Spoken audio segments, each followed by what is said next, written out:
Beep sound ಬರುತ್ತೆ, ಅವಾಗ automatic of ಮಾಡ್ಬೋದು. ನೀರು ವೇಸ್ಟ್ ಆಗಲ್ಲ, ವಾಟರ್ ವೇಸ್ಟ್ ಆಗಬಾರ್ದು ಅಂತ ಹೇಳಿ ಸೇವ್ ದ ವಾಟರ್. ಎಲ್ಲ ಕಡೆ ಸಿಟಿಗಳಲ್ಲಿ ದೊಡ್ಡ ಬಿಲ್ಡಿಂಗ್ ತುಂಬ ವೇಸ್ಟ್ ಆಗುತ್ತೆ ನೀರು.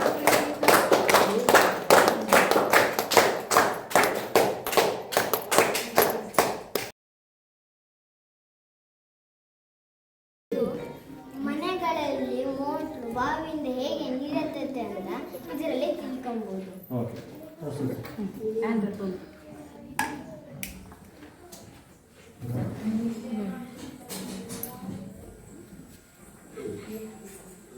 ತಪಸ್ಕೆ ಮಾಡ್ತೀವಿ ನೀರೊಳಗೆ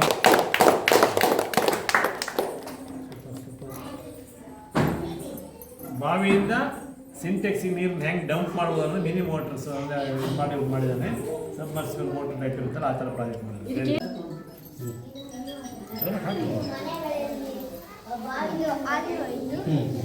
ವಿನೆಗರ್ ಮತ್ತು ಅಡುಗೆ ಸೋಡಾ ಮಿಶ್ರಣಗೊಂಡಾಗ ಕಾರ್ಬನ್ ಡೈಆಕ್ಸೈಡ್ ಉತ್ಪತ್ತಿಯಾಗುತ್ತದೆ. ಗಾಳಿಗಿಂತಲೂ ಕಾರ್ಬನ್ ಡೈಆಕ್ಸೈಡ್ ಭಾಗವಿರುತ್ತದ್ದರಿಂದ ಅದು ತಳಭಾಗಕ್ಕೆ ಹೋಗಿ ಸೇರಿಕೊಳ್ಳುತ್ತದೆ. ನಾವು ಲೋಟವನ್ನು ಭಾಗ ಪದಾರ್ಥ ಕಾರ್ಬನ್ ಡೈಆಕ್ಸೈಡ್ ಅನಿಲವನ್ನು ಉರಿಯ ಮೇಲೆ ಬಗ್ಗಿಸುವಾಗ ಅದು ಆರಿ ಹೋಗುತ್ತದೆ. ಬೆಂಕಿ ಹಚ್ಚಿದಾಗ ಇದನ್ನು ಹೀಗೆ ಯೂಸ್ ಮಾಡುತ್ತೇವೆ. ಕರೆಂಟ್ ಇಲ್ಲ ಅಂದರೆ ಉಪಯೋಗ.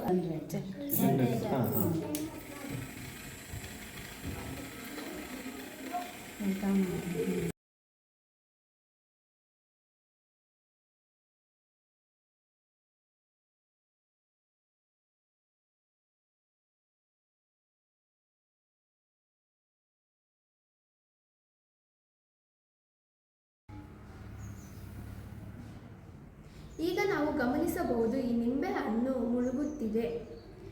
ಈಗ ಇನ್ನೊಂದು ಬೀಕರ್ನೊಳಗೆ ಉಪ್ಪನ್ನು ಹಾಕುತ್ತಿದ್ದೇನೆ.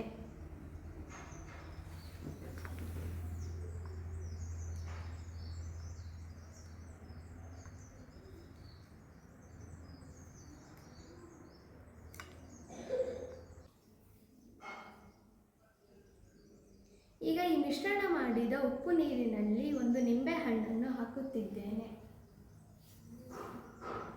ಈಗ ನಾವು ಗಮನಿಸಬಹುದು, ಈ ನಿಂಬೆ ಹಣ್ಣು ಉಪ್ಪು ನೀರಿನಲ್ಲಿ ತೇಲುತ್ತಿದೆ. ಒಂದು ನಿಂಬೆ ಹಣ್ಣನ್ನು ಸಾಮಾನ್ಯ ನೀರಿಗೆ ಹಾಕಿದರೆ ಅದು ಮುಳುಗುತ್ತದೆ. ಆದರೆ ಅದೇ ನಿಂಬೆ ಹಣ್ಣನ್ನು ಉಪ್ಪು ಹಾಕಿದ ನೀರಿನಲ್ಲಿ ಹಾಕಿದರೆ ಅದು ತೇಲುತ್ತದೆ. ಇದಕ್ಕೆ ಕಾರಣವೇನು? ನಿಂಬೆಹಣ್ಣು ಉಪ್ಪು ನೀರಿನಲ್ಲಿ ತೇಲಲು ಕಾರಣವೇನೆಂದರೆ, ಉಪ್ಪು ನೀರು ಸಾಮಾನ್ಯ ನೀರಿಗಿಂತ ಹೆಚ್ಚು ಸಾಂದ್ರವಾಗಿರುತ್ತದೆ.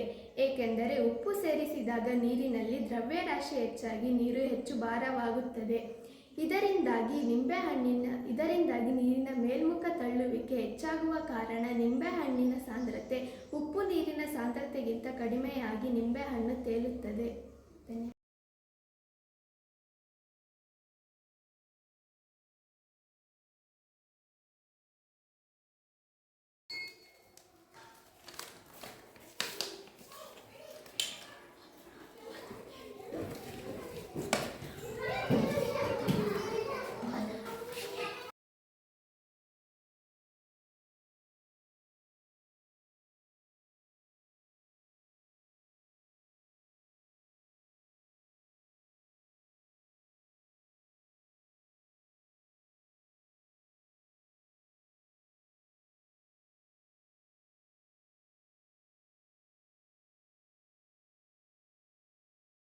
Papa, you have a mobile phone. Mama has a mobile phone. I want a mobile phone. Little children do not have mobile phones. I must have a mobile phone. You don't need a mobile phone. I need a mobile phone.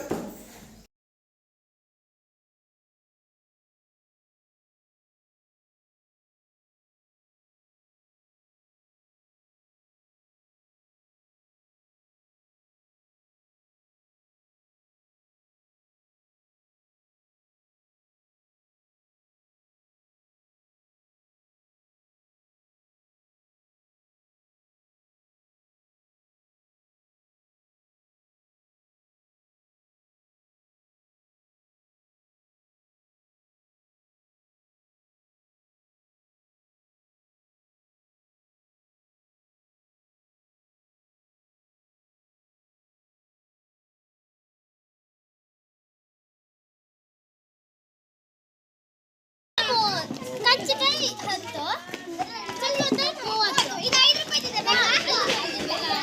ಇದು 10 ರೂಪಾಯಿದಿದೆ ಇದು ಖಾರ ಎಲ್ಲ ಹಾಕಿದೆ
Ten, 9, 8, 7, 6, 5, 4, 3, 2, 1, 0. ಈಗ ನಾವು ದಿನನಿತ್ಯದಲ್ಲಿ ಬಳಸುವ ನೀರು ವಾಹಕವೇ ಅಥವಾ ಅವಾಹಕವೇ ಎಂದು ತಿಳಿಯೋಣ. ಈಗ ಇವೆರಡು ತುದಿಗಳನ್ನು ನಾನು ತೋರಿಸುತ್ತಿದ್ದೇನೆ ನೀರಿಗೆ. ಈಗ ಇಲ್ಲಿ ಬಲ್ಬ್ ಉರಿಯುವುದನ್ನು ನೀವು ನೋಡಬಹುದು. ಆದ್ದರಿಂದ ಇದು ವಾಹಕ ವಸ್ತುವಾಗಿದೆ. ನಮ್ಮ ಒದ್ದೆ ಕೈಯಿಂದ ಸ್ವಿಚಸ್ಗಳನ್ನು ಮುಟ್ಟಬಾರದು, ಏಕೆಂದರೆ ನೀರು ಒಂದು ವಾಹಕ ವಸ್ತು ಆಗಿರುವುದರಿಂದ ಅದು ತನ್ನ ಮೂಲಕ ವಿದ್ಯುತ್ತನ್ನು ಹರಿಯಲು ಬಿಡುತ್ತದೆ. ಸೋಲಾರ್ ಬೋಟ್ ತಯಾರಿಸಲಿಗೆ ಬಳಸಿರುವ ವಸ್ತುಗಳ ವಿವರ ಹೀಗಿದೆ. ಹಗುರವಾದ ಫ್ಯಾನ್, ಇದು ನೀರನ್ನು ಸರಾಗವಾಗಿ ತಳ್ಳುವುದಕ್ಕೆ ಸಹಾಯ ಮಾಡುತ್ತದೆ. 3 ವೋಲ್ಟ್ ಇರುವ DC ಮೋಟಾರ್, ವಿದ್ಯುತ್ ಶಕ್ತಿಯನ್ನು ಸಂಗ್ರಹಿಸಲು ಬೇಕು. 6 ವೋಲ್ಟ್ ಇರುವ ಪ್ಲಾಸ್ಟಿಕ್ ಪ್ಯಾನಲ್, ಥರ್ಮಕೋಲ್ ಶೀಟ್ ಬಳಸಿ ಬೋಟನ್ನು ತಯಾರಿಸಿದ್ದೇನೆ. ಫ್ಯಾನ್ ಕೂರಿಸಲು ಸ್ವಲ್ಪ ಉದ್ದ ಇರುವ ಕನೆಕ್ಟರ್, ಖಾಲಿ ಪೆನ್ನಿನ ರೀಫಿಲ್ ಬಳಸಿದ್ದೇನೆ. ವಿವರಣೆ: ಸೋಲಾರ್ ಫ್ಯಾನಿನಲ್ಲಿ ಸೌರಶಕ್ತಿಯು ವಿದ್ಯುತ್ ಶಕ್ತಿಯಾಗಿ ಪರಿವರ್ತನೆಯಾಗುತ್ತದೆ. ವಿದ್ಯುತ್ ಶಕ್ತಿ ಸಂಗ್ರಹಿಸಲು ಬ್ಯಾಟರಿಯನ್ನು ಅಳವಡಿಸಿದ್ದೇನೆ. ಈ ಶಕ್ತಿಯನ್ನು ಬಳಸಿಕೊಂಡು ಮೋಟಾರ್ ಕಾರ್ಯನಿರ್ವಹಿಸುತ್ತದೆ. ಸೌರಶಕ್ತಿಯ ಸಹಾಯದಿಂದ ಸೋಲಾರ್ ಮೋಟಾರ್ ಬೋಟು ನಾವು ಇದರ ಚಲನೆಯನ್ನು ವೀಕ್ಷಿಸಬಹುದು. ಇದರ ಅನುಕೂಲ ಎಂದರೆ ನಾವು ಇತ್ತೀಚಿನ ದಿನಗಳಲ್ಲಿ ಪರ್ಯಾಯ ಶಕ್ತಿಗಳ ಮೂಲ ಅನ್ವೇಷಣೆಯಲ್ಲಿದ್ದೇವೆ. ಹಾಗಾಗಿ ನಾವು ಈ ಕಾರ್ಯತಂತ್ರವನ್ನು ಬಳಸಿಕೊಂಡು ಶಕ್ತಿಯನ್ನು ಉಳಿತಾಯ ಮಾಡಬಹುದು. ಪೆಟ್ರೋಲ್, ಡೀಸೆಲ್, ವಿದ್ಯುತ್ ನವೀಕರಿಸಲು ಸಾಧ್ಯವಾಗದ ಈ ದಿನಗಳಲ್ಲಿ ಈ ರೀತಿ ನವೀಕರಿಸಲು ಬಳಸಬಹುದಾದ ಸಂಪನ್ಮೂಲ ಅತ್ಯಂತ ಉಪಯುಕ್ತವಾಗುವುದು ನಿಶ್ಚಿತ. ನನ್ನ ಈ ಕಾರ್ಯತಂತ್ರದ ಪರಿಸರದ ಮೇಲೆ ಯಾವುದೇ ದುಷ್ಪರಿಣಾಮ ಬೀರುವುದಿಲ್ಲ ಹಾಗೂ ಪರಿಸರ ಮಾಲಿನ್ಯ ಉಂಟು ಮಾಡುವುದಿಲ್ಲ. ಹಾಗಾಗಿ ಇದು ತುಂಬ ಉತ್ತಮ ಮತ್ತು ಉಪಯುಕ್ತವಾದ ಮಾಹಿತಿಯಾಗಿದೆ.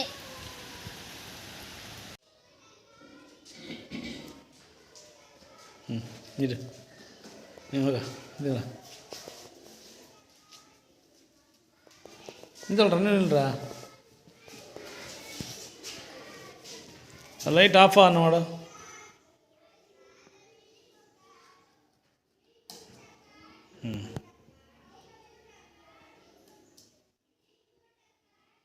ಅದಕ್ಕೇನು ಬಲ್ಬ್ ಕೂರಿಸಿದ್ಯಾ? ಬ್ಯಾಟ್ರಿ ಬಲ್ಪ್ ಅದು.